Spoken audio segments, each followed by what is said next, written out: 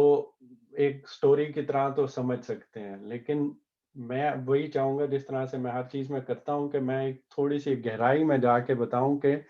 اصل میں پیچھے چل کیا رہا ہے، اور وہ قرآن کی آیات سے ہی آپ کو بتاؤں کہ بھئی جو دوسری جگہوں پہ حضرت آدم اور حضرت اما ہوا کا ذکر ہوا ہے اس میں بیسیکلی یہ کس امتحان سے گزارا جا رہا ہے۔ سب سے پہلے ایک چیز اس میں آپ مجھے کہہ سکتے ہیں کہ میں انکانشیس بائس یا جو خالی ذہن والی جو چیز ہے شاید میں اس کا یہاں پہ خیال نہ کر پاؤں، تو اس لیے میں پہلے سے آپ کو بتا رہا ہوں کیونکہ میرا ذہن جو ٹرین ہوا ہوا ہے ایک وہ سائنٹیفک چیزوں سے پڑھ پڑھ کے، تو وہ اس کو اس رخ پہ دیکھ کے مطمئن ہو رہا ہے، تو میں آپ کو وہ پہلو زیادہ واضح کرنا چاہتا ہوں۔ دوسرا پہلو باقی علماء کرام باقی سٹوریز آپ سن چکے ہوں گے تو اس کا آپ کو پہلے سے پتا ہے، لیکن میں اشارہ بتا رہا ہوں کہ سائنس اور یہ قرآن دونوں ایک جگہ پر کیسے کھڑے ہوئے ہیں، اور یہ کتنی بڑی حکمت اور گہرائی کی بات تھی جس کو میں کم از کم ابھی تک نہیں سمجھ پایا تھا۔ تو یہاں پہ جو جنت کا لفظ استعمال کیا گیا ہے یہ بھی اس لغوی معنی میں شاید نہیں ہے۔ جنت کا ایک اشارہ جو ہے وہ ایک باغ کی طرف بھی اشارہ کیا جا سکتا ہے کہ جس میں تمام سامان زندگی مہیا کر دی گئی تھی۔ اور اسی طرح اگر دور جدید میں جو ساری سائنٹیفک بنیادوں کو مد نظر رکھتے ہوئے جو ہمیں بالکل ابتدائی زندگی کے خد و خال ملتے ہیں، تو اس طرح سے اشارہ اس طرف جا رہا ہے کہ شاید افریقہ کا کوئی علاقہ ہے جہاں سے کوئی ابتدا ہوئی، وہاں اس قسم کے موسم کے خطے بھی موجود ہیں اور باغات بھی موجود ہیں، اور جس کے اندر انسان کو ساری بنیادی ضروریات، یعنی کہ بنیادی اگر میں ضروریات کی بات کروں تو کیا ہے کہ اس میں لباس چاہیے، اس میں کھانا چاہیے، اس میں شیلٹر چاہیے آپ کو، اور وہ چیزیں وہاں پہ بھی مہیا ہو رہی تھیں۔ اور اگلی قرآن کی آیات میں تھوڑی دیر میں آؤں گا تو اس کے اندر مطلب کچھ مزید بھی چیزیں بتائی گئی ہیں کہ نہ گرمی ستائے گی نہ سردی، بھوک اور پیاس کا بھی بندوبست کر دیا گیا۔ اور اس سے اگلے یہ بات کیا کی گئی ہے، اس درخت کا ذکر نہ کرنا، اس درخت کا رخ نہ کرنا۔ اب لغوی معنی میں تو درخت جو ہم سامنے دیکھتے ہیں اس طرح سے، اور اسی واقعے کو آگے ایک سورۃ طٰہٰ کی آیت 120 میں بھی بتایا گیا ہے، وہ بھی میں یہ سارا ایکسپلین کرنے کے بعد وہ آیت بھی آپ کے سامنے پڑھوں گا کیونکہ یہ ضروری ہے کہ وہ بھی ہم پڑھیں اور اس کو سمجھنے کی کوشش کریں۔ وہاں پہ اس شجرہ جو لفظ یہاں پہ استعمال کیا صرف درخت کے لیے، وہاں پہ وہ شجرۃ الخلد یعنی کہ ہمیشگی کا درخت، تو اس سے کیا مراد ہے، یعنی کہ جس کو پانے کے بعد کہ آپ کو ہمیشگی یعنی مل جائے یا ابدی زندگی مل جائے، تو اس کی طرف کوئی اشارہ کیا جا رہا ہے جس کو سمجھنے کی ابھی ضرورت ہے کہ بھئی یہ کس قسم کا درخت ہے، لیکن ثابت یہی ہو رہا ہے کہ اس کا کوئی مفہوم پیچھے ہے، یہ وہ سادہ درخت نہیں بلکہ یہ کسی مجازی مفہوم میں استعمال ہوا ہے، اور وہ بالکل ایسے ہی ہے کہ کوئی اگر بہادر بندہ ہو تو جیسے آپ کہہ دیتے ہیں نا بھئی شیر ہے شیر، اب اس کا مطلب یہ نہیں ہو گیا کہ وہ واقعی وہ حیوان بن گیا شیر، بلکہ وہ مجازی مفہوم میں ہے کہ ایک بہادر شخص کے لیے آپ نے ایک چیز استعمال کر دی، اس لیے درخت یا ہمیشگی کا درخت جو یہاں پہ ذکر کیا جا رہا ہے وہ کچھ کسی چیز کی طرف اشارہ کر رہا ہے، اور وہ بالکل واضح ہو جائے گا آگے ان دو آیات کو دیکھنے کے بعد۔ لیکن اب میں سائنٹیفک اس چیز پہ آؤں تو دونوں چیزیں، اب یہ عالم کی میں بات بتا رہا ہوں، یہ میں اپنی خیالات یہاں پہ نہیں بتا رہا، یہ ایک ایسے عالم کی چیز کو میں ایکسپلین کر رہا ہوں جس نے پورا یہ سارا کچھ پڑھ کے، جس کو سائنٹیفک نالج بھی ہے اور جس نے قرآن کو بھی بہت ڈیٹیل میں جا کے پڑھا ہوا ہے، اور وہ کیا کہہ رہے ہیں، کہہ رہے ہیں کہ جس طرح انسان آج کل کے دور میں پیدا ہوتا ہے، یعنی کہ مرد و عورت کا ملاپ ہوتا ہے، اور اس طرح سے اللہ تعالیٰ نے پہلے انسان کی تخلیق کے وقت بھی یہی طریقہ اختیار کیا کہ وہ ملاپ کا ہی طریقہ تھا، لیکن فرق کیا تھا کہ جو پروسیس اس وقت ماں کے پیٹ میں اس وقت ہوتا ہے، یعنی کہ رحم مادر میں ہوتا ہے، ابتدا میں وہ والا پروسیس اس زمین کے پیٹ میں ہوا تھا.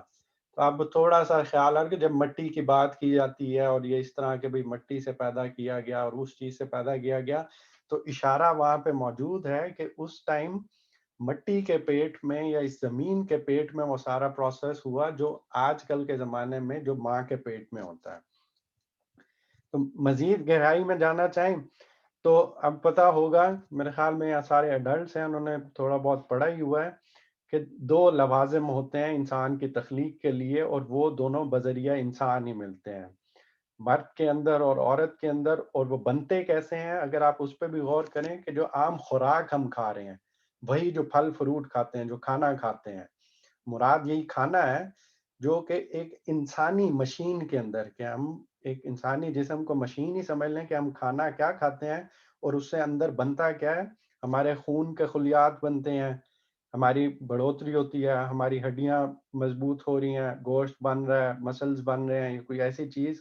اور ساتھ ہی وہ لوازمات بھی بن رہے ہیں جو کہ آگے استعمال ہوتے ہیں مزید انسان کی تخلیق کے لیے. یعنی چیزیں یہی ہیں، مشین کیا تھی؟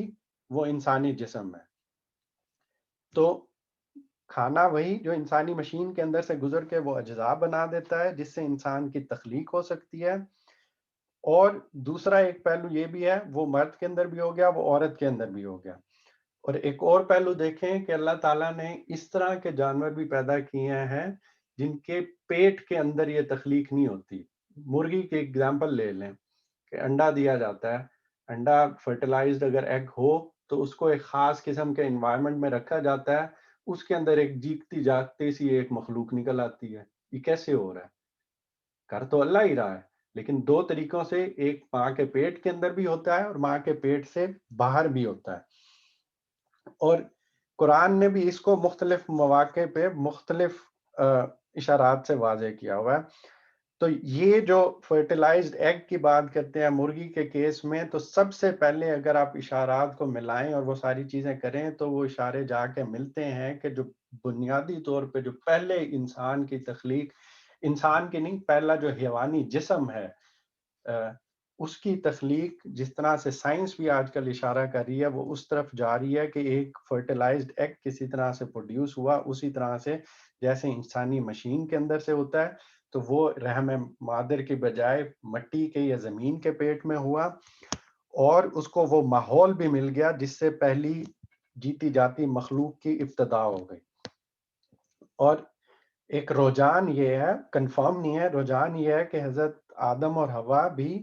اسی طرح کسی ایک ٹوین صورت میں پیدا ہوئے. اور اس سے وہ تعبیر بھی لوگوں میں رائج ہو گئی کہ حضرت اما حوا کی جو پیدائش ہے معاف کیجیے گا، حضرت آدم کی پسلی سے ہوئی تھی. اب اس پہلے مرحلے کے بعد کہ انسانی وجود تخلیق ہو گیا، سامنے آ گیا، اس پہلے مرحلے کے بعد قرآن اب یہ کہہ رہا ہے کہ اس پروسیس کو ختم کر دیا اور اب انسان کی پیدائش کے لیے دوسرا طریقہ اختیار کیا گیا جس سے اب ہم سب واقف ہیں کہ اب کس طرح سے انسان آگے پیدا ہوگا. تو جس طرح بالکل شجرہ نسب بھی ہے، تو اس میں ایک شجر کا ہی ذکر ہے نا، شجرہ نسب میں کہتے ہیں. تو اس کا مجازی معنی کیا ہے کہ ایک درخت پھوٹا ہے جس کی شاخیں ہیں جو وہ پھیلتا ہے اور انسان کو پھر اس سے ابدیت حاصل ہو جاتی ہے. انسان ہے، بچے پیدا کرتا ہے، برانچز بنتی ہیں، شجرہ نسب بن جاتا ہے. اب سورہ طٰہٰ اور سورہ اعراف میں جس ابدیت کی طرف، جس ہمیشگی کی طرف اشارہ کیا گیا ہے، اس سے مراد یہی ایک شجرہ تناسل سمجھ لیں جس کی وجہ سے انسان نے ہزاروں سال بعد بھی اپنے آپ کو باقی رکھا ہوا ہے،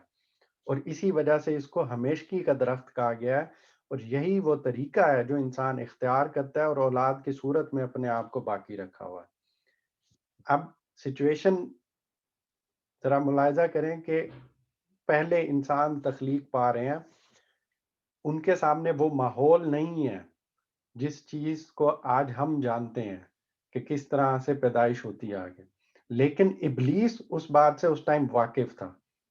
اور اس دوسرے طریقے کی ابتدا جو ہے وہ حضرت اما حوا سے ہوئی.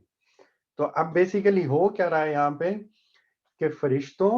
اور جنات کے امتحانات کے بعد اب حضرت آدم اور اما حوا کو اب ایک امتحان سے گزارا جا رہا ہے کہ ان کے اندر جو ایک جبلی تقاضا رکھا گیا، جس طرح سے بھوک کا تقاضا، جس طرح سے پیاس لگتی ہے، جو پیدا ہوتا ہے بچہ اس کا ظہور ہو جاتا ہے، اس کو بھوک لگنا شروع ہو جاتی ہے کیونکہ اس کے اندر وہ چیز رکھ دی گئی ہے. تو اس کو پھر تسکین کس چیز سے ہوتی ہے؟ جب اس کو پھر پانی ملتا ہے، جب اس کو پھر خوراک ملتی ہے، اس کی تسکین ہوتی ہے. اسی طرح ایک خاص عمر میں پہنچنے کے بعد ایک جنس کی صورت میں بھی ایک جبلی تقاضا ہے جو کہ پھر اس صورت میں درپیش ہوتا ہے. اور یہ وہی چیز کی طرف اشارہ کیا جا رہا ہے کہ اب اس جبلی تقاضے کو جو جنس کی صورت میں درپیش ہوتا ہے اس پر پابندی لگا دی گئی. بالکل اسی طرح جیسے کہ آج کل ماہ رمضان میں میاں بیوی کے اوپر بھی روزے کی حالت میں یہ پابندی لگا دی جاتی ہے. اور اب میں جاتا ہوں آگے اسی چیز کو مزید واضح کرنے کے لیے کہ یہ واقعی یہی والا میننگ ہے. تو یہ سورۃ طٰہٰ کی آیت 121 ہے اور میں 120 سے ہی سٹارٹ کرتا ہوں تاکہ آپ کو پورا مطلب واضح ہو جائے. لیکن شیطان نے اس کو پھسلایا، کہنے لگا آدم بتاؤں تمہیں وہ درخت جس سے ابدی زندگی اور لازوال سلطنت حاصل ہوتی ہے. آخر کار وہ دونوں حضرت آدم اور اما حوا میاں بیوی اس درخت کا پھل کھا گئے. نتیجہ یہ ہوا کہ فوراً ہی ان کے سطر ایک دوسرے کے آگے کھل گئے اور لگے دونوں اپنے آپ کو جنت کے پتوں سے ڈھانپنے. یا جنت کو آپ اسی طرح سے باغ بھی سمجھ سکتے ہیں کہ وہ اشارتاً کہا جا رہا ہے. ڈھانکنے. آدم نے اپنے رب کی نافرمانی کی اور راہ راست سے بھٹک گیا. آپ کو کلیئر ایک انڈیکیشن مل رہی ہے کہ کیا ہوا تھا کہ جب وہ ایک لازوال زندگی کی اور لازوال سلطنت کی یا ابدی زندگی کی طرف اشارہ کیا گیا کہ تم اب زندہ رہنا چاہتے ہو، اپنی نسلیں واپس قائم رکھنا چاہتے ہو، تو یہ طریقہ ہے جس کی طرف سے متوجہ کیا گیا. اور اب سورہ اعراف کی 27 نمبر آیت کو دیکھیں. اے بنی آدم ایسا نہ ہو کہ شیطان تمہیں پھر اسی طرح فتنے میں مبتلا کر دے جس طرح سے اس نے تمہارے والدین کو باغ سے یا جنت سے نکلوایا تھا اور ان کے لباس ان پر سے اتروا دیے تھے تاکہ ان کی شرمگاہیں ایک دوسرے کے سامنے کھولے اور وہ شیطان اور اس کے ساتھی تمہیں ایسی جگہ سے دیکھتے ہیں جہاں سے تم انہیں نہیں دیکھ سکتے. ان شیاطین کو ہم نے ان لوگوں کا سرپرست بنا دیا ہے جو ایمان نہیں لاتے. تو بالکل کھل کے بات سامنے آ جاتی ہے کہ جس درخت کی طرف رخ نہ کرنے کا جو ذکر کیا جا رہا ہے وہ کس چیز کی طرف بیسیکلی اشارہ کیا جا رہا ہے. تو سورۃ طٰہٰ کی آیت 120 میں جب اس کو شجرۃ الخلد کہا گیا اس سے واضح ہے کہ لفظ جو الشجرہ یہاں پہ یوز ہوا ہے وہ مجازی مفہوم میں ہے. شجرۃ الخلد کے لفظ سے جو معنی ظاہر ہوتے ہیں وہ اس درخت کا پھل کھانے کے اثرات جو قرآن کے دوسرے مقامات پر بھی بیان ہوئے ہیں دونوں اس بات کی طرف صاف اشارہ کرتے ہیں کہ اس سے مراد وہی شجرہ تناسل ہے جس کا پھل کھانے کے باعث انسان اس دنیا میں اپنے آپ کو اتنے سال گزرنے کے بعد بھی باقی رکھے ہوئے ہے. لیکن آج بھی دنیا میں اس کے لیے سب سے بڑی آزمائش ہے اگر کوئی ہے تو یہی درخت ہے. اور سورہ اعراف میں اس طرف اشارہ کیا جا رہا ہے. سورۃ اعراف کی آیت 27 سے معلوم ہوتا ہے شیطان سب سے بڑھ کر اسی فتنے کو ذریعہ بناتا ہے. اللہ تعالیٰ نے میاں بیوی کو ایک دوسرے کا لباس قرار دیا ہے اور انہیں اجازت دی کہ وہ یہ لباس پہن کر اس درخت کا پھل کھائیں، لیکن شیطان ہمیشہ انہیں اس لباس کے بغیر اس کا پھل کھانے کی ترغیب دیتا رہتا ہے. تو یہ وہ چیز ہے جس پہ میں نے اتنی بڑی تمہید باندھی ہے اور اس کو ایکسپلین کرنے کی کوشش کی ہے کہ یہ بات بیسیکلی یہاں پہ کہی کیا جا رہی ہے، جس کو اب تک کم از کم میں ایک سٹوری کی طرح لے کے پڑھتا تھا کہ بھئی ایک بات کہہ دی گئی، دل مطمئن نہیں ہو رہا تھا کہ بھئی اچھا ایک درخت ہوگا، اس کے پیچھے مقصد کیا ہے کہنے کی بات یا اس سے حاصل کیا ہوگا، وہ چیز پتہ نہیں چل رہی تھی. تو اس آیت میں اگر آپ پوری ڈیٹیل پڑھیں اور آگے ان 2 آیات کو بھی دیکھیں قرآن کے اندر سے تو صاف آپ کو اشارہ ہمیں مل جاتا ہے. اب اگلی آیت ہے آیت نمبر 36. آخر کار شیطان نے ان دونوں کو اس درخت کی ترغیب دے کر ہمارے حکم کی پیروی سے ہٹا دیا اور انہیں اس حالت سے نکلوا کر چھوڑا جس میں وہ تھے۔ ہم نے حکم دیا اب تم سب یہاں سے اتر جاؤ، تم ایک دوسرے کے دشمن ہو اور تمہیں ایک خاص وقت تک زمین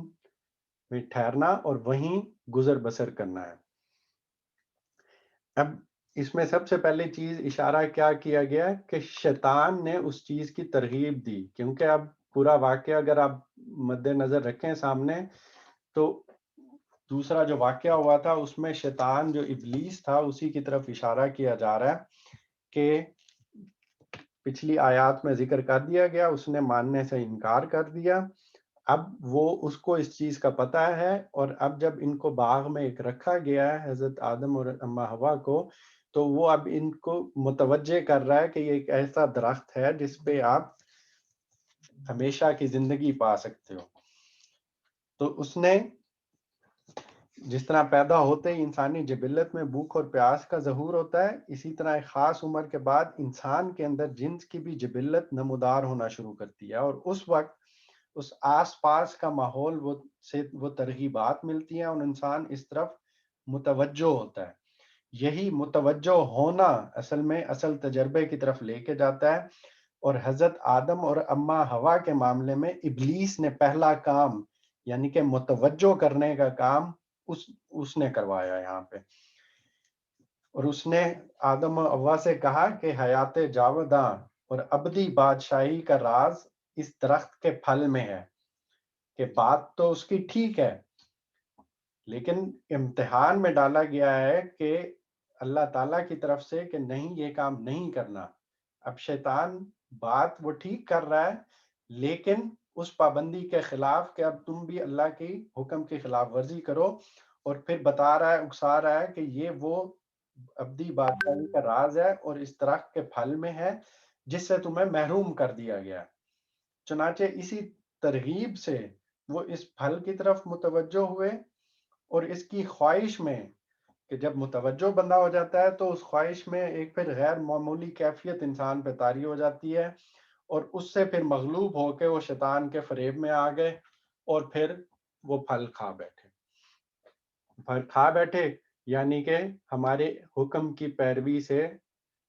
ہٹا دیا، کہ اللہ تعالیٰ اب اس کی طرف اشارہ کر رہے ہیں کہ جو اللہ نے حکم دیا تھا اب وہ پورا نہ ہو سکا،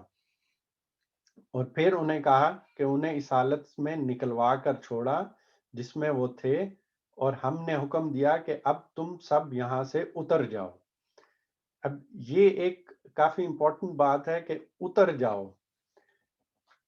اتر جاؤ سے یہاں کیا مراد ہے، جس پہ عمومی طور پہ اگر آپ دیکھیں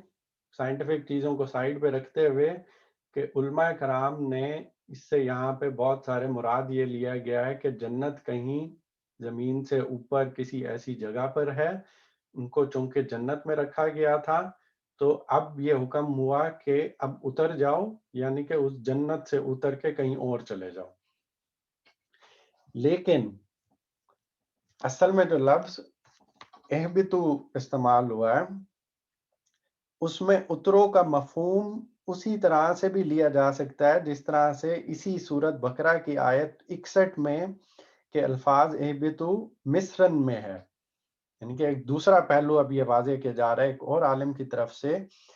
کہ بنی اسرائیل کی طرف اشارہ کیا گیا تھا کہ جب انہوں نے کچھ شکوہ شکایات کی اللہ تعالیٰ سے کہ ہمیں یہاں پہ یہ چیز نہیں مل رہی، یہ چیز نہیں مل رہی، تو پھر ان کو کہا گیا بنی اسرائیل کے لیے کہ کسی مصر میں جا اترو۔ اب اس میں یہ چیز تو نہیں کہی جا رہی نا کہ بھئی آپ جنت میں ہیں اور کھڑے میں ہیں تو وہ یا کسی اور جگہ پہ ہیں، وہ تو اسی زمین میں تھے، وہ اسی زمین پہ تھے، وہ کسی اور جگہ سے تھے، تو ان کو کہا گیا کہ اب جا کے مصر میں جا اترو، اہبتو والا لفظ۔ اور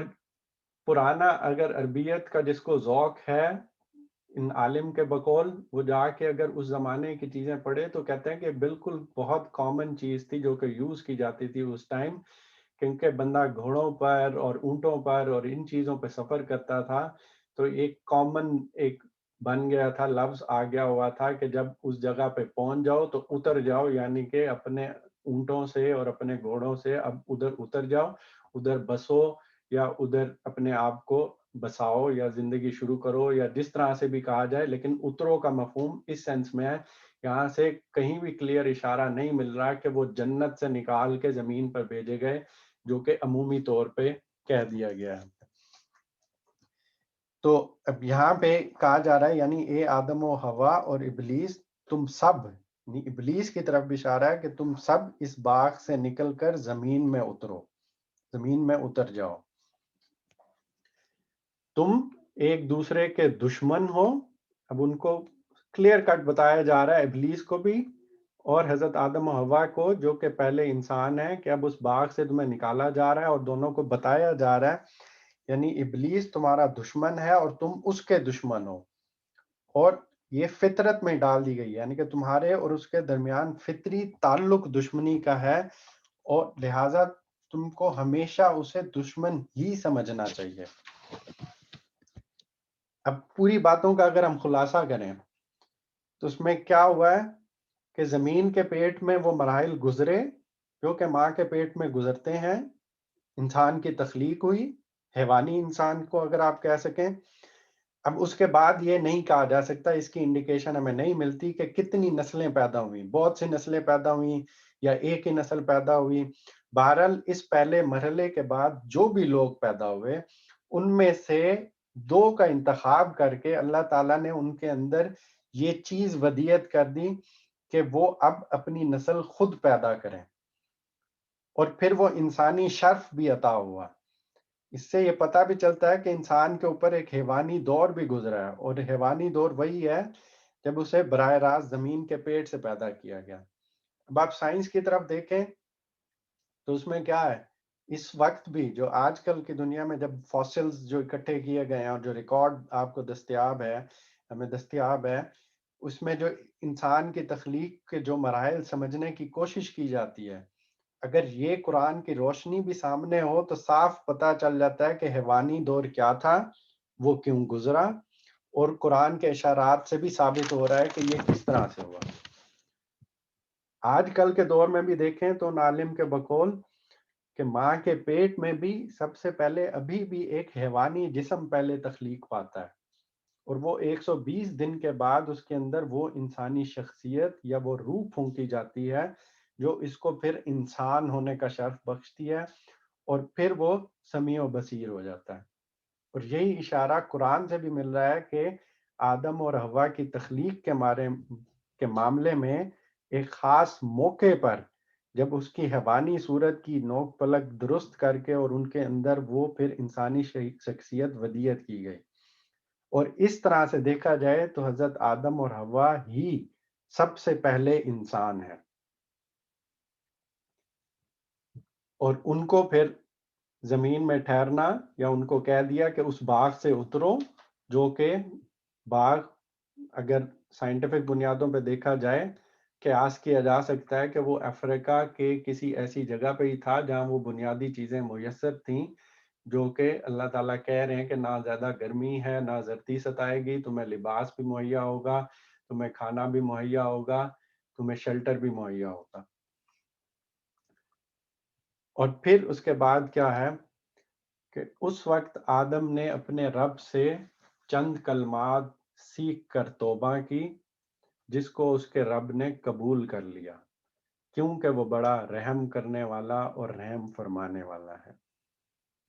اور اسی وہ کلمات جو سیکھے گئے تھے وہ سورہ اعراف میں اس کی آیت 23 میں بھی ہیں. وہ میں آپ کو یہاں پہ دکھا بھی دیتا ہوں، وہ میں نے کھولا ہوا ہے کہ دونوں بول اٹھے، اے رب، ہم نے اپنے اوپر ستم کیا، اب اگر تو نے ہم سے درگزر نہ فرمایا اور رحم نہ کیا تو یقیناً ہم تباہ ہو جائیں گے.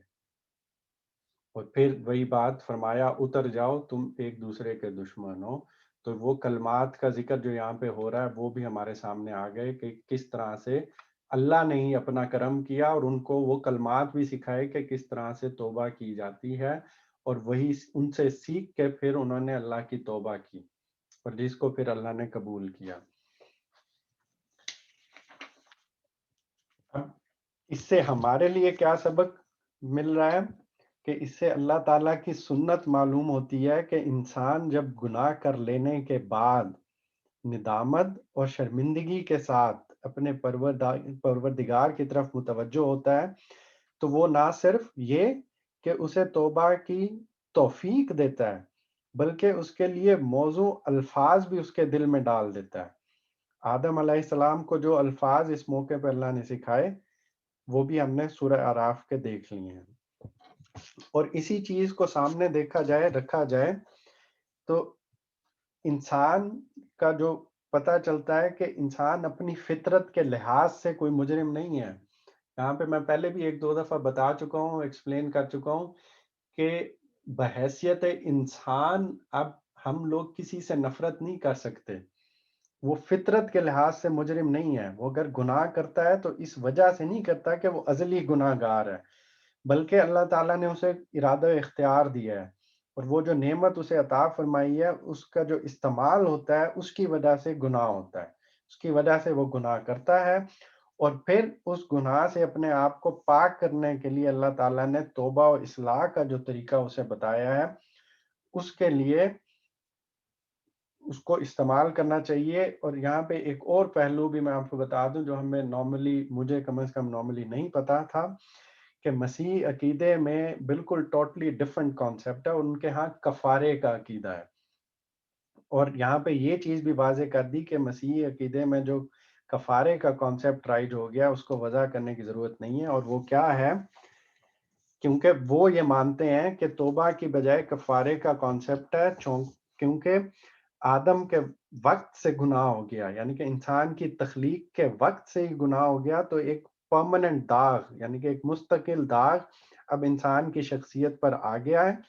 جو کہ یہ ثابت کر رہا ہے کہ انسان ایک مستقل گناہ گار بنایا گیا ہے، تو اس کا ازالہ کرنا ہے تو کفارہ دینا پڑے گا۔ جیسے کہ وہ اگزامپل دیتے ہیں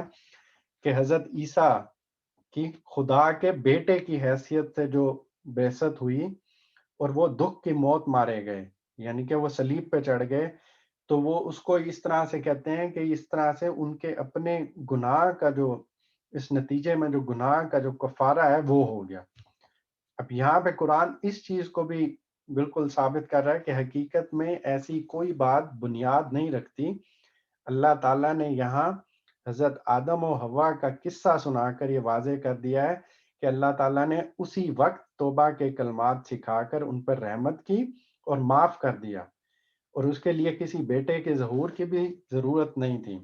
اور دوسرا کانسیپٹ کیا تھا، وہ یہ کہتے ہیں کہ گناہ ہو گیا، یا تو بالکل فرشتوں کی طرح ہوتے کہ کبھی گناہ کیا ہی نہیں، لیکن اگر گناہ ہو گیا تو یہ سوال پیدا ہو گیا کہ میں نے توبہ کر بھی لی تو پھر بھی کیا رتبہ کم ہو جاتا ہے؟ یعنی کہ توبہ کر لی، معافی مل گئی، لیکن کیا رتبہ کم ہوا ہے؟ تو یہاں پہ اس چیز کو بھی پوری طرح سے بتا دیا گیا کہ حضرت آدم و حوا کے قصے سے یہ معلوم ہوتا ہے کہ نادانستگی میں اگر سرکشی اختیار نہیں کی، اگر غلطی ہو گئی، شیطان کے بہکاوے میں آ کر غلطی ہو گئی، اور اس کے بعد سچے دل سے جب یہ توبہ کی گئی تو مرتبہ اور بڑھا دیا گیا، یعنی کہ برگزیدہ فرمایا اور پیغمبری کے منصب پہ فائز کیا۔ تو اس طرح سے وہ جو عیسائیت کے اندر جو علم و کلام اور کفارے کا عقیدہ ہے اس کو بھی بالکل یہاں پر جڑ سے ہی اکھاڑ دیا گیا۔ اب پھر اس کے بعد والی آیات کو ہم دیکھتے ہیں، 38 اور 39 کو۔ ہم نے کہا کہ تم سب یہاں سے اتر جاؤ، پھر جو میری طرف سے کوئی ہدایت تمہارے پاس پہنچے تو جو لوگ میری ہدایت کی پیروی کریں گے ان کے لیے کسی خوف اور رنج کا موقع نہ ہوگا۔ اب یہاں پہ پھر ایک دفعہ وہ چیز استعمال کی گئی ہے، دہرائے گئے ہیں الفاظ، کہ ایک دفعہ تو حضرت آدم علیہ السلام کی لغزش کا ذکر کرنے کے بعد، اور دوسری مرتبہ یہاں پر ان کی توبہ کے بعد کہ یہاں سے اتر جاؤ۔ لغزش کے بعد یہ اس لغزش کا نتیجہ بیان کرنے کے لیے آئے ہیں، اور توبہ کے بعد یعنی کہ توبہ بھی کر لیا، معافی مل گئی ہے، تو بھی اس چیز کو واضح کرنے کے لیے یہی امتحان اب تمہیں دنیا میں بھی درپیش ہے، اس لیے جاؤ تمہاری لغزش اور توبہ سے وہ مقصد پورا ہو گیا جس کے لیے تم اس باغ میں رکھے گئے تھے. اب تمہارا ٹھکانہ اب دنیا ہے اور تمہیں ایک خاص وقت تک اسی میں رہنا ہے. تو یہاں پہ جو اترنا ہے وہ سزا کے طور پہ نہیں ہے، جو کہ عمومی طور پہ بہت جگہ پہ بہت ہمیں یا کم از کم مجھے بتایا گیا تھا یا میرے ذہن میں کانسیپٹ تھا کہ غلطی ہو گئی تو اب ان کو سزا کے طور پہ نکال دیا گیا. نہیں، ان کو بلکہ معاف کیا گیا، توبہ کے کلمات سکھائے گئے، ان کو معافی ملی، ان کو برگزیدہ کیا، اور پھر اب وہ مقصد سارا پورا ہو گیا کہ جو ہونا چاہیے تھا، جو ان کی ٹریننگ پریکٹیکل ایکسرسائز کروانی تھی وہ کروا دی گئی. اب ان کو اس دنیا میں بھیج دیا گیا، تعلیم جو دینی تھی، مقصود تھی، وہ پوری ہو گئی. اب یہاں سے اتر جاؤ. اور اس کے بعد کس چیز کا ذکر ہے؟ یہ ہم ساروں کے لیے ہے کہ اب میری طرف سے کوئی ہدایت تمہارے پاس پہنچے تو جو لوگ میری ہدایت کی پیروی کریں گے ان کے لیے کسی خوف اور رنج کا موقع نہ ہوگا. اب میری طرف سے کوئی ہدایت تمہارے پاس پہنچے تو یہ بھی بہت، اگر آپ غور کریں تو کیا اشارہ کیا جا رہا ہے کہ یعنی جس امتحان میں تم ڈالے گئے ہو یا جس امتحان میں ہم لوگ ڈالے گئے ہیں انسان، وہ بہت ہی سخت امتحان ہے. اور although ہمیں عقل بھی دی گئی ہے، ہمیں ارادہ و اختیار بھی دیا گیا ہے، اور ہماری فطرت میں جو خیر و شر کا شعور رکھا گیا ہے وہ ساری چیزیں اپنی جگہ، لیکن اس میں تنہا اپنی عقل اور فطرت کی رہنمائی سے تمہیں کامیابی میں مشکل ہو سکتی ہے. تو اللہ تعالیٰ کی رحمت ہی ہے نا کہ میری رحمت کا تقاضا ہے کہ اس میں تمہاری ہدایت کا سامان کروں. ہدایت کیا؟ کہ شروع سے ہی اب حضرت آدم کی ابتدا سے ہی ان کو پیغمبری کا منصب بھی ملا، اور اس کے بعد سے پیغمبر جو آئے پے در پہ، اور پھر بنی اسرائیل کے اوپر آئے، اور پھر آخری پیغمبر حضور پاک صلی اللہ علیہ وسلم، اور پھر اب جو یہ قرآن پاک ہمیں ملا ہے، تو یہ ساری کی ساری چیزیں وہی ہیں کہ ہماری ہدایت کا پورا سامان کر دیا گیا ہے. تو کہا جا رہا ہے کہ میری رحمت کا تقاضا ہے کہ اس میں تمہاری ہدایت کا سامان کروں، لہٰذا میں یہ سامان کروں گا تاکہ جس نے ہدایت پانی ہے وہ ہدایت پائے، اور جس نے گمراہی کے راستے پہ چلنا ہے وہ پوری طرح جان کر کہ یہ واقعی برائی کا راستہ ہے، یعنی اس پہ سارا کچھ کلیریفائی کر دیا جائے، یا جو میں اتمام حجت کہتا ہوں کہ وہ اس کے ہونے کے بعد چلے تاکہ وہ جزا و سزا کے دن پھر اپنا کوئی عذر پیش نہ کر سکے کہ مجھے پتہ ہی نہ چلا. تو عقل بھی دیا، ارادہ اختیار بھی دیا گیا، فطرت میں بھی رہنمائی کی گئی، اور اس کے بعد پیغمبروں کو بھیج کر اور قرآن کی صورت میں اب آخری دم تک ہمارے لیے ہدایت کا بندوبست بھی کر لیا گیا. تو اس سے آپ اندازہ کر لیں کہ قرآن کو پکڑ کر رکھنا ساری زندگی، قرآن سے رہنمائی حاصل کرنا اور حضور پاک صلی اللہ علیہ وسلم کی زندگی سے رہنمائی حاصل کرنا کتنا ضروری ہے ہمارے لیے، کہ یہ وہ پورا کرم ہے جو اللہ تعالیٰ نے اپنی رحمت کی بنیاد پر ہم سے کر دیا گیا، ہمارے لیے کیا گیا تاکہ ہمیں پوری ہدایت مل جائے. اگر ہم پھر بھی نہ ہوتے، پھر بھی نہیں اگر سیدھی راہ پہ آتے، تو پھر یہ بھی ہو گیا کہ میں نے اپنی طرف سے پورا حق اب سامنے کر دیا ہے، اب بھی نہیں چلتے تو قیامت والے دن ہم کوئی عذر پیش کرنے کے قابل نہیں ہوں گے. اس کے بعد ہدایت کی پیروی جو کریں گے ان کے لیے کسی خوف اور رنج کا موقع نہ ہوگا. یہ دونوں الفاظ بہت ہی اہم ہے یہاں پہ، خوف اور رنج. اس سے آپ کو پوری دنیا کی حقیقت سمجھ آ جاتی ہے. اور یہ کیا ہے کہ یہ جو دونوں لفظ ہیں نا،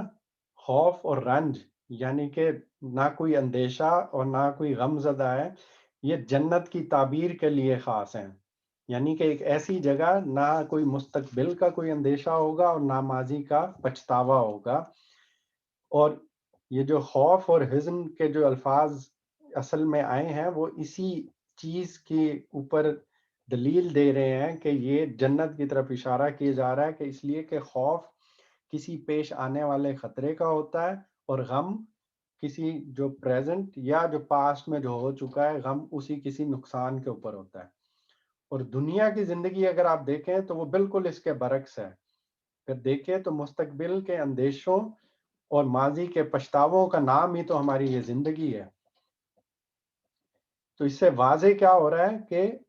انسان کی فطرت میں ہی، انسان کا جو مقصد، میں بار بار کہتا ہوں کہ اپنے مقصد کو جانے کہ ہمارا پیدا کیے جانے کا مقصد کیا ہے، تو انسان کی فطرت کے اندر ہی یہ نصب العین یعنی کہ دے دیا گیا ہے کہ تمہارا مقصد جنت کا حصول ہے۔ ازل ہی سے جنت الفردوس ہماری منزل ہے، اور وہ اسی کو پانے کے لیے دنیا میں بھیجا گیا ہے۔ اور جو ہمارے تمام اعمال ہیں اس کے پیچھے یہی جنت یا یہ دو چیزیں ہیں کہ ہمیں نہ خوف ہو اور نہ رنج ہو۔ اور تو اب اس چیز کو سمجھنے کی کوشش کریں کہ یہ تھوڑا سا یہاں کمپلیکیٹڈ ہو جاتا ہے کہ پھر اگر کسی کو جنت کا نہیں پتا تو وہ کیا کرتا ہے پھر، اگر آپ غور کریں تو صاف واضح ہو جاتا ہے کہ وہ بندہ پھر اس دنیا کو اپنے لیے جنت بنانے کی کوشش کر رہا ہوتا ہے۔ یعنی کہ فطرت میں ہے آپ نے جنت کو پانا ہے، اب جو صحیح راہ پہ ہوگا تو وہ کیا کرے گا، یہ زندگی اپنی اللہ کی اطاعت میں دے دے گا، سیدھے راستے پہ چلے گا، برائیوں سے بچے گا، سارا کچھ کرے گا، تاکہ جو جنت کی اس کی فطرت میں اس کا نصب العین اس کی منزل ڈیفائن کی گئی ہے کہ وہ آخرت میں اسے ملے گی، تو وہ اس دنیا میں پورے ٹیسٹ پہ کامیاب ہو۔ جن لوگوں کو یہ چیز گائیڈ نہیں کر پاتی، جن کو جو وہ ہدایت نہیں لینا چاہتے، تو وہ کام پھر بھی وہی کر رہے ہیں، وہ کام اس دنیا میں کر رہے ہیں کہ دنیا میں کیا کروں کہ مجھے کوئی خوف اور رنج نہ ہو، اور اس کی کوشش کر رہے ہوتے ہیں۔ اور بالکل ایک سادہ سی میں مثال دے دوں کہ جس طرح سے دولت کا حصول ہے، کہا گیا نا کہ دولت کے حصول میں اب قرآن ایک ڈفرنٹ بات کرتا ہے، اور ہمارے دل کے اندر یہ جو چیز آتی ہے جو شیطان کی طرف سے ہے کہ میں دولت مزید کٹھی کروں اور کٹھی کروں، اور پھر لالچ بڑھتی جاتی ہے۔ آس پاس نگاہ ڈالیں تو ہمیں یہ چیز بہت ساری اگزامپلز مل جاتی ہیں جو کہ امیر ترین ہوتے ہیں، سیاستدان ہیں، گھروں سے اتنے پیسے نکل رہے ہیں، سونا نکل رہا ہے، سارا کچھ ہے، لیکن لالچ ختم ہی نہیں ہو رہی۔ ہدایت نہیں پائی یا ابھی تک نہیں ملی، سمجھ نہیں آئی، تو دولت کا حصول کس لیے کیا جا رہا ہے کہ جو آگے اندیشے ہیں فیوچر کے کہ پیسہ میری ہیلپ کرے گا، پیسہ میرے کام آئے گا، پیسے کی وجہ سے میری زندگی میں کوئی خوف اور رنج نہ ہوگا، تو وہ بھی اپنی طرف سے اس دنیا کو جنت بنانے کی کوشش کر رہے ہوتے ہیں۔ اور یہ چیز یہاں سے بالکل کلیریفائی ہو جاتی ہے کہ یہ چیز یہاں پہ اگر آپ ہدایت پہ ہیں، ہدایت پانا چاہتے ہیں، تو قرآن بالکل کھول کے آپ سامنے رکھ رہا ہے کہ یہ دولت، رتبہ، حسن اور یہ ساری چیزیں یہ بالکل ثانوی چیزیں ہیں۔ اگر یہ خوف اور رنج سے نجات پانا چاہتے ہیں، اگر کوئی اندیشہ اور غمزدہ نہیں ہونا چاہتے، تو وہ صرف جنت میں ہوگا، اس دنیا میں اس کو تلاش کرنے کی کوئی ضرورت نہیں ہے۔ تو اپنے علم و عمل کی تمام صلاحیتیں جو ہیں انسان جب اس کو نہیں پتہ چلتا تو وہ اسی دنیا میں اسے پا لینے کی جد و جہد میں صرف کر لیتا ہے، اور یہ چیز اس کی فطرت میں ودیعت ہے، وہ نہ چاہتے ہوئے بھی اسی نصب العین کے لیے جیتا ہے اور اسی کے لیے مرتا ہے۔ اس کے بعد اگلی جو آخری آیت ہے، اور جو اس کو قبول کرنے سے انکار کریں گے اور ہماری آیات کو جھٹلائیں گے، وہ آگ میں جانے والے لوگ ہیں جہاں وہ ہمیشہ رہیں گے۔ اگلی بات کھول کے بھی سامنے رکھ دی کہ یہ میں نے ساری ہدایت دے دی، میں نے ساری چیزیں بتا دیں، اب بھی اگر نہیں سمجھ آتی تو پھر کیا ہوگا کہ اب انکار کیا جائے گا اور پھر ہماری آیات کو جھٹلایا جائے گا، یعنی کہ اس پہ ایمان پہ نہیں لایا جا رہا، تو پھر آگ میں جانے والے لوگ ہیں جہاں وہ ہمیشہ رہیں گے۔ اب اس پہ ذرا غور کریں کہ پورا جو یہ قصہ صرف 9 آیات میں ہمیں بتایا گیا ہے، صرف 9 آیات میں اس میں کتنی گہری باتیں بتائی گئی ہیں، اور اس پورے واقعے کو سامنے اپنے رکھیں تو نہ صرف ہمیں اپنی زندگی کا مقصد سمجھ میں آ جاتا ہے، بلکہ جو امتحانات پیش آنے والے ہیں جو اللہ تعالیٰ کھل کے بتا رہا ہے کہ یہ امتحان پیش آئیں گے، وہ واضح ہو جاتے ہیں، اور پھر ساتھ کہ کیونکہ انسان ہے، ارادہ اختیار بھی ہے، تو غلطی بھی ہوگی، اور حضرت آدم اور اماں حوا کو وہ پریکٹیکل تجربہ بھی کروا دیا گیا اور پھر اس کے بعد آخری چیز یہ بھی بتا دی گئی کہ سچے دل سے پھر آ کے توبہ بھی کرو گے تو میں معاف کر دوں گا. انہی 9 آیات کے اندر ہماری ساری زندگی کو کھول کر اس طرح ادھیڑ کے سامنے ہمارے رکھ دیا گیا ہے کہ یہ ہے پوری دنیا کی حقیقت جو تمہارے سامنے ہے. تو اس پورے واقعے سے معلوم کیا ہو رہا ہے کہ دنیا کی زندگی میں سب سے بڑا امتحان انسان کو پیش آئے گا، وہ انانیت، یعنی جو گھمنڈ، تکبر، یا میری مرضی، یا وہ ساری چیزیں جو میں بہت پہلے سے کہتا ہوں اور اس کو میں کہہ بھی چکا ہوں کہ عاجزی عاجزی عاجزی، لباس میں، حرکات میں، اپنی زبان سے نکلے ہوئے لفظ، وہ عاجزی اس کا سلوشن ہے. اور سب سے بڑا امتحان یہ ہے. اور دوسرا کون سا؟ یہ جو جنسی جبلت کے راستے سے پیش آئے گا. تو آپ تھوڑی سی یہ نگاہ دوڑائیں اپنے ماحول پہ. مغرب والے لوگ تو اس دلدل کے اندر گھس ہی چکے ہوئے ہیں. اب ہمارے معاشرے میں اگر نگاہ دوڑائیں تو یہ چیز کتنی تیزی سے ہمارے معاشرے کے اندر آتی جا رہی ہے. یہ جو جنسی جبلت ہے جس کی طرف قرآن نے اتنا بڑا، یعنی کہ شروع سے ہی ہمیں میسج دے دیا کہ حضرت آدم اور حوا کو اس کا پریکٹیکل تجربہ کرایا گیا، اور یہاں قرآن میں کھول کے اس کو بنیاد بنا کے ہمارے سامنے ساری چیز کھڑی کر دی گئی. تو ان سارے واقعات سے ہمیں کیا پتہ چل رہا ہے کہ پہلی صورت میں اسے فرشتوں کا نمونہ سامنے رکھنا چاہیے کہ جو ایک برتر مخلوق ہونے کے باوجود اللہ کے حکم پر اس کے سامنے جھک گئے. اور دوسری صورت میں اپنے باپ آدم کا نمونہ، جو شیطان کے بہکانے پر جذبات میں بہہ تو گئے لیکن اس کیفیت سے نکلتے ہی فوراً اپنے پروردگار کی طرف پلٹ آئے. چنانچہ اللہ نے ان کی توبہ قبول کر لی اور انہیں برگزیدہ فرمایا. اللہ تعالی ہمیں دین کی صحیح تعلیمات کو سمجھنے، قرآن کو صحیح طرح سے پڑھنے، اس پر استقامت کے ساتھ عمل کرنے اور آخری دم تک سیدھے راستے پہ رہنے کی ہدایت عطا فرمائے، توفیق عطا فرمائے. یہاں پہ ہم اپنے سیشن کا اختتام کرتے ہیں.